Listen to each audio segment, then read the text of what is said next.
último episódio, Mark Henry se tornou o ECW Champion, e o plantel da ECW foi renovado com a versão 2008 do Draft. A partir disso, novos nomes começaram a surgir também do território de desenvolvimento, sendo as novas estrelas contratadas da brand. Enquanto isso, caminhávamos rumo ao The Bash. Isso e muito mais você confere a partir de agora no mais novo episódio da série A História da ECW.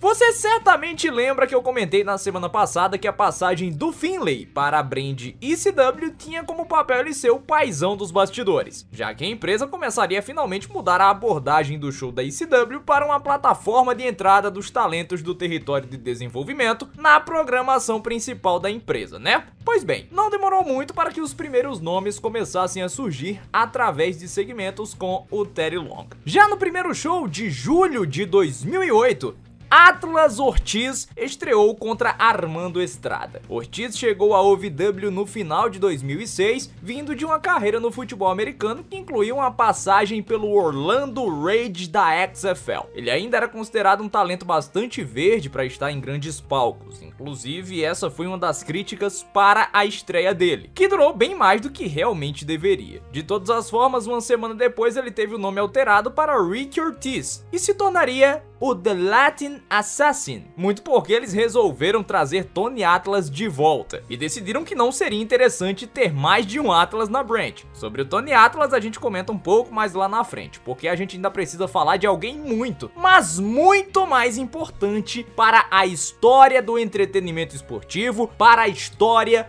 do wrestling profissional. Na semana seguinte à estreia de Atlas Ortiz, que virou Ricky Ortiz, uma estreia completamente decepcionante aconteceu. Braden Walker. Em um segmento nos bastidores, Armando Estrada reclamava com Teddy Long e buscava uma oportunidade de enfrentar nem que fossem Godzilla e King Kong para poder ter novamente um contrato. Foi nesse momento que bateu a porta ninguém mais, ninguém menos do que Braden Walker, o antigo Chris Harris da TNA, usando uma roupinha de jobber dos anos 70. Em um dos momentos mais bizarros da história da WWE, ele fez a sua tradicional promo do Talk Talk. Quem é? Knock knock. Who's there? Braden Walker. And I'm gonna knock your brains out. Braden viria a derrotar o Armando Estrada mais tarde naquela noite e seria comparado por Mike Adamle a Shawn Michaels. Eu nunca vou perdoar vocês por pedir pra eu continuar com essa série por estar fazendo tanto sucesso. Mike Adamle, o teu tempo tá chegando, mas aí as coisas só começam a piorar para a WWE, porque ele vai sair da ECW e vai pra outro canto, depois eu conto. O Walker apareceria mais 2 vezes pela ECW até ser demitido sem qualquer ressentimento em agosto de 2008, um mês após a estreia oficial. Braden não era muito bem visto nos bastidores, principalmente porque ganhou algum peso depois de chegar na empresa e por, na visão interna, não entregar tão bem, tanto nas promos quanto nos poucos combates que teve. Ele perdeu pro Cafu na FCW. Além do mais, a vida de um ex-TNA não era nada fácil dentro da empresa. Lembram do Monty Brown? Pois é, a passagem relâmpago ficou marcada nos corações dos fãs, positivamente pela zona ou negativamente se você leva as coisas a sério. Entre os outros dentro da brand, a movimentação até o pay-per-view não teve nada de anormal. O Evan Bourne assumiu o lugar do Kofi Kingston como uma pessoa que fazia lutas boas, belos dives, um monte de giros e promos horrorosas. Como se alguém estivesse ali por trás da câmera, mantendo o Evan Bourne em cativeiro e obrigando ele a falar ali pra todo aquele povo que estava assistindo o programa através da Sci-Fi. Mas tirando isso, era legal de ver todo o atleticismo que ele entregava dentro do ringue. Chavo Guerreiro continuou sendo um personagem muito odiado por todos, independentemente de quem ele enfrentava. O que as pessoas queriam ver era ele longe dos ringues, então era aceitável até mesmo que o Hornswoggle praticasse agressão física contra ele. O entretenimento da brand era ver o Chavo e o Ben Neely se ferrando de alguma forma. The Miz e John Morrison continuaram na mesma toada de um tempo atrás. Dentro de uma brand que não oferecia muitas duplas, eles alternavam entre os shows semanais em busca de desafiantes. Por qualquer motivo que seja, resolveram até reunir os Hard Boys por uma noite para um confronto legalzinho,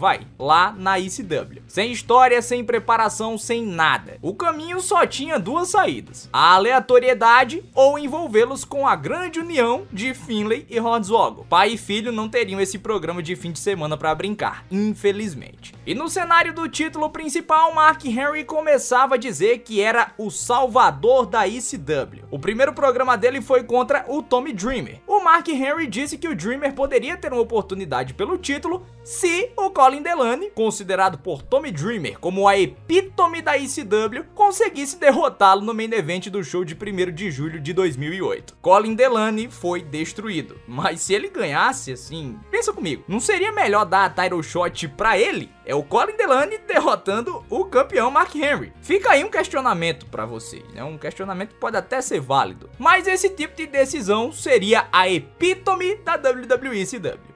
A luta entre Mark Henry e Tommy Dreamer viria a acontecer na semana seguinte e acabaria em Double Countout. Neste show, Tony Atlas apareceu. Por que será, né? Depois de quase 20 anos, resolveram desenterrar o Tony Atlas. E ele foi convidado por Terry Long para ser o ring announcer especial da noite. No combate, Colin Delaney tentou interferir segurando a perna do Mark Henry. Tudo isso para ser atacado pelo Tony Atlas. Tommy Dreamer desceu do ringue, tomou um World Strongest Slam, se cagou e tudo acabou em Double Countout. Sim, o Tommy contou essa história depois. Ele achou que alguém tinha soltado uma bela de uma flatulência, mas foi ele mesmo. Só descobriu lá nos vestiários. E aí, na semana seguinte, o Mark Henry, acompanhado do Tony Atlas, o seu mais novo manager, amassou frigideiras para provar que era o campeão mais forte do mundo. Tommy Dreamer, adversário dele no The Bash, apareceu e atacou Henry com uma das frigideiras. Isso acabou estourando para variar no Colin Delaney. Isso não ficaria nada bem para o Tommy Dreamer. E então chegamos ao The Great American Bash 2008. No show, Matt Hardy perdeu o título dos Estados Unidos para Shelton Benjamin numa luta sem qualquer hype, mas que teve um resultado justificável. Começavam a preparar o terreno para que Matt Hardy, o babyface de topo da ECW, enfrentasse Mark Henry, o heel de topo. E essa luta evidentemente seria válida pelo ECW Championship no SummerSlam. Era isso ou Matt Hardy enfrentar o Chavo Guerreiro em todo o pay-per-view. No cenário de duplas, de forma triste, Miz e Morrison perderam o título para os Edgeheads numa luta sem construção nenhuma, que também envolvia Finlay, Hornswoggle e a dupla de Jesse e Festus. Perderam sem ser finalizados, pelo menos. Foi um reinado que gerou entretenimento até os últimos momentos. E pelo título da ECW, Mark Henry derrotou Tommy Dreamer numa luta de pouco mais de 5 minutos para reter o título. O público estava completamente morto e não ligou em momento nenhum para o fato de que Colin Delaney